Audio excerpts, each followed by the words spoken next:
tell you what it takes to be there, the kind of hazards you may have in going into the field, and how to even go into the field in the first place. And at the end of it, we expect that they will have an interaction with you.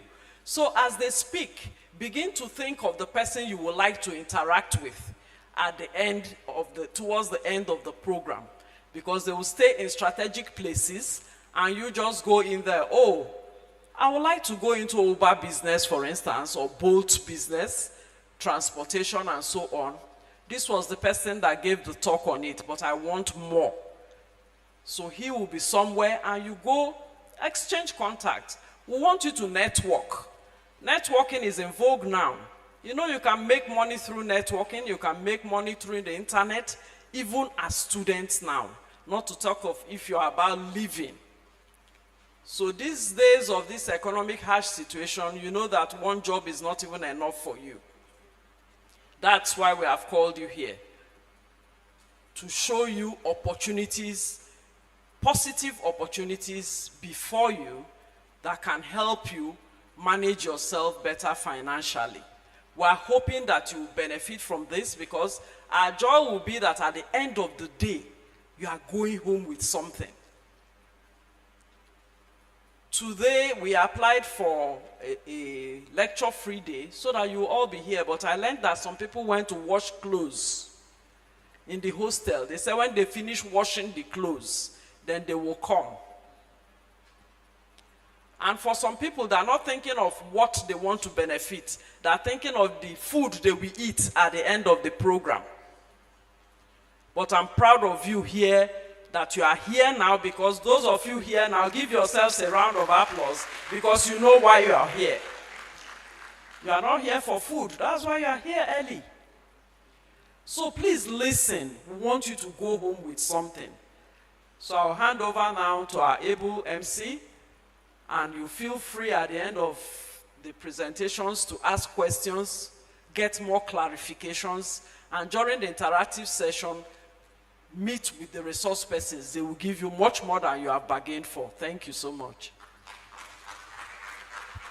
Thank you very much. You can do better than that. Please put your hands together once more for Prof. for putting up this beautiful program to inspire the students of University of Abuja. Without wasting much of our time, we'll start with the first resource person, which is Ms. P.O. Fache, the CEO of FinEdge, a fashion designer. Please, can you put your hands together for her? Encourage her, please. Put your hands together for her.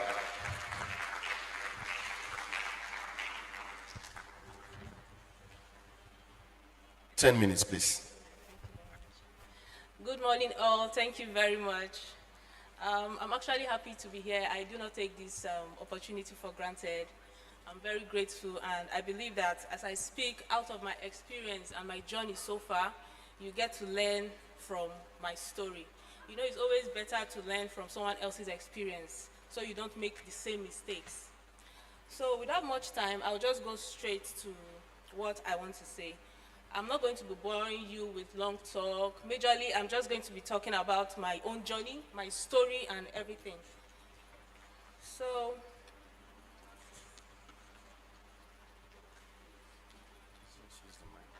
okay, all right, thank you. Okay, so to start with, I'm going to say I finished my secondary school. And after I finished secondary school, the next thing was to go into the university. And I was at home for like 3 years. I didn't get admission. I was just at home. I was feeling depressed, and it wasn't easy for me. You know, people start talking, what are you going to do with your life? What's next for you? What are you going to do? You're just sitting at home and all of that. So during this period, I decided, okay, why don't I learn a skill? Actually, my name is Patience Fache. I'm very sorry I didn't introduce myself at first. I'm a fashion designer, and the name of my brand is Fine Edges, or is as Fine Edges. So I decided, okay, why don't I learn a skill? And I was like, okay, I think I'm going to do that. So I started doing research, going around. I stay in Gwagwalada actually. So I started going around, going to some fashion outlets, begin to ask questions like, okay, if I want to start a program with you guys where I have to learn skill, how much is it going to take? How long am I going to take? And I realized that I actually needed a capital to be able to start this program. And on my own part, that was a major challenge for me. I had no capital. I didn't have money to even pay for my fee and all of that. But eventually, I thought of something. I was like, okay, I think even if I can't get capital from family and friends, I can actually go and work for a month. And when I get paid, from the money I get paid with, I can use it as a down payment for the skill I wanted to learn. And I did that. So I actually went to work with a restaurant. I was working with this restaurant. I worked for a period of a month. The woman was really receptive because she actually needed someone at that point, because the girl that was working with her just left, and she was like, okay, why don't you come work for me? So I did, and at the end of the month, she was supposed to pay me 15,000, but she said the sales that month was low, and the only thing she can afford was 8,000 naira. So I took the 8,000 naira, and with this 8,000 naira, I was able to, make a down payment for my apprenticeship class at the fashion house where I learned, still at Gwagwalada there. So I was there for a period of 6 months. While I was there, I was learning, it wasn't easy for me because I needed to get to work every day. I was trekking to and fro and all of that, but it was like a wasted time. I was just doing it because it was like, okay, instead of just sitting at home doing nothing, let me do something. But eventually, the 6-month sacrifice I made paid off, and today I am a fashion designer. So while I was doing that, I was still applying to schools and writing JAMB, and eventually I got admission into the Kogi State University. And when I got the admission, I was so excited, I was so happy. It was like, wow, this is it for me. I'm so happy. And I went to school, and while I was in school, the passion to sew was still in me. And actually, this passion came from a tender age because I had some aunties that grew up with me, and in the house they were also tailors and fashion designers. So they were always cutting clothes, sewing clothes. There was machines in the house. So because of that, I was drawn towards that same passion. And while I was in school, because I got admission almost immediately after my program, I didn't really have time to practice. So while I was in school, I still find the urge to, sew this. Sometimes I just sit down and start illustrating and all of that. So eventually, my friends got to know that I sew. So during the holidays, they get me fabrics and styles. So when I come back home, during the holidays, while others are enjoying their holidays, usually 3 weeks, 2 weeks, 3 weeks, I'll be sewing, like intensively sewing, because I needed to finish up the sewing I needed to do before resumption. And when school resumes, I take those clothes to school, and my friends take them, and I get paid. So at 100 level, I was already making little money for myself, and it was really helpful because you don't really have to depend on your parents to send pocket money. You already have something, at least something you can always, fall back to. And that was it for me. And after my university, I actually studied mass communication in the Kogi State University. After the 4 years course, I got called up for NYC almost immediately.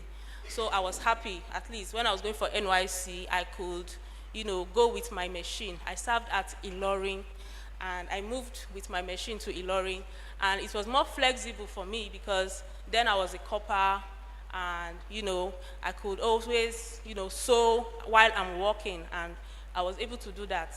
But I had a problem because during the NYC program, especially during the orientation camp, we were taught majorly about getting a job after NYC, getting retained at your PPA, that's your place of primary assignment, and how to write a good CV, how to write a good cover letter, you need to get a job and all of that. So I began to feel like, okay, just maybe this tailoring thing is not, maybe I should just actually get a job, and I begin to think towards that, and it was like that until after my NYSC, I decided to take the advice I got during the NYSC period, and I began to write my CV, begin to get my cover letters, and I begin to go through offices around Abuja, submitting, and all of that. And I didn't get called by any of them. I began to feel like, is it that my own CV, I didn't write it well, or what's wrong? And eventually, since I studied mass communication, I got a place at the leadership newspaper. And okay, they told me they don't have an opening yet, but I could just be coming, just be coming, we'll see where we can place you, we'll see what we can do. And I was like, okay, I kept going. And it wasn't easy for me because I wasn't having money. It was just demanding transportation every day. And because it's a newspaper outlet, we work towards evening into the night. And we resume work around 3 p.m. Close around 12 a.m. so that those papers can be published and distributed. So because I was not fully employed and I was coming from a far place, so they allowed me to be closing like 10 p.m. and 10:30. I was like, okay, it wasn't comfortable because it was very risky. Imagine me in Beggar Park around 11 p.m. looking for motor going to Gwagwalada and being the only lady there in the dark, and it was just so scary. But I did that. I did all of that for the period of 2 months.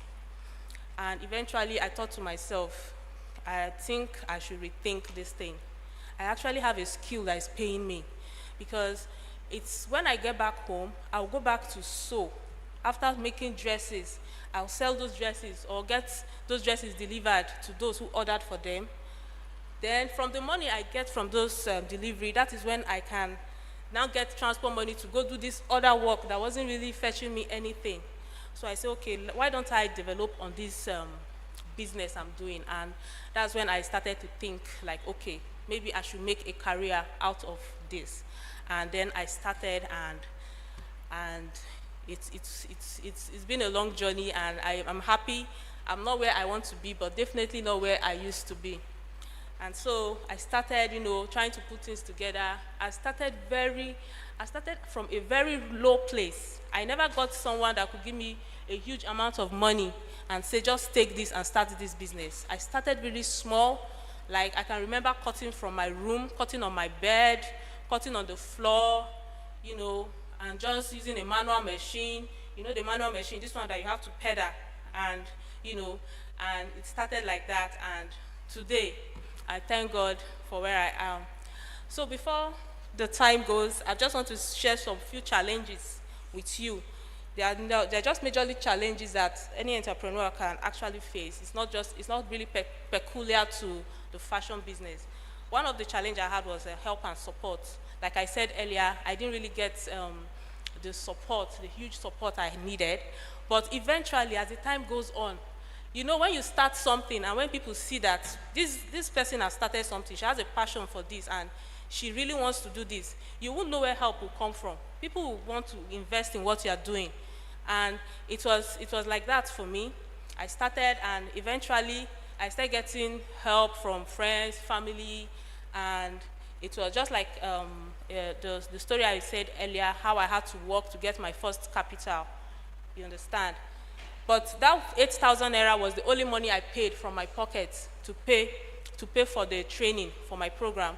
Eventually, my parents saw that, okay, she really wants to do this. They were able to complete the payments for me. So this is an encouragement for you guys. Just start with what you're doing. When you start, don't think of, what if this, what if that. Start first of all. If you started and you're on the right path, definitely help will definitely arise for you. Then I had a problem with some clients. It wasn't easy for me because when I started sewing, I had most of my customers were people that were older than me, people with class, people with people that are married, matured people. It wasn't easy for me because there's always this, look at this small girl. why is she charging me like this and all of that? But eventually, God helped me to scale through. And there's so many other problems I had, challenges, electricity challenges. We all know the challenge, the economy we are in right now. Then the capital, I had to work to get my first capital, and environmental challenges too. Sometimes your location can limit you, where you are can limit you. But thank God for the social media. You understand? Social media, sometimes your clients don't even really need to know your shop. They don't need to know where you are.